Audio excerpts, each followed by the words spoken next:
بسم اللہ الرحمن الرحیم۔ خواتین و حضرات، سب سے پہلے میں آج صدر پاکستان ڈاکٹر علوی کو مبارکباد پیش کرتا ہوں کہ انہوں نے ریاست کو بچایا اور وہ 2 جنگل کے قانون جن کے اندر امینڈمنٹ ہو رہی تھی اس کو مسترد کیا۔ یہ آج پاکستان کی ریاست کی بہت بڑی کامیابی ہے کہ انہوں نے انسانی حقوق کی علمبرداری کے لیے اور ملک پاکستان کی جمہوریت کو بچانے کے لیے ملٹری ایکٹ اور جو سیکرٹ ایکٹ تھا اس کے اندر امینڈمنٹ کو مسترد کر دیا۔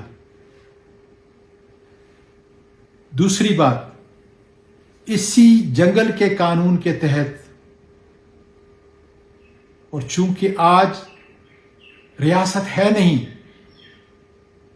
مقبوضہ پاکستان بن چکا ہے، جس کے تحت عثمان ڈار اور محسن لغاری اور ہمارے دوسرے قائدین کو، ان کے خاندان کو، ان کی بزنسز کو جس طریقے سے روندا جا رہا ہے، یہ پاکستان کی سیاہ تاریخ کا ایک باب لکھا جا رہا ہے۔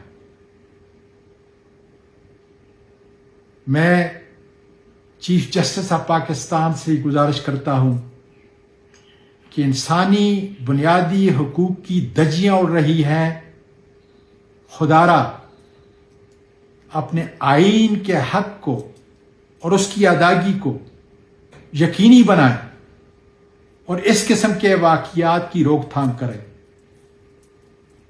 مجھے بلکہ پاکستان کے بچے بچے کو عثمان ڈار، محسن لغاری اور اس کے خاندان سے ہر طرح کی ہمدردی اور ہم سلام پیش کرتے ہیں، اور میں ان اسیروں کو، قائدین کو اور ورکر کو بھی سلام پیش کرتا ہوں جو عمران خان کے ساتھ اس وقت جیلوں کی سلاخوں کے اندر ہیں۔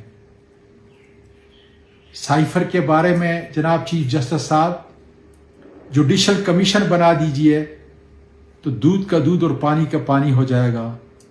اور اس کے علاوہ میں اپنی تمام وکلاء کی ٹیم اور ILF کو خراج تحسین پیش کرتا ہوں کہ مشکل حالات کے اندر وہ ہمارے انصاف کی جنگ لڑ رہے ہیں۔ پاکستان پائندہ باد۔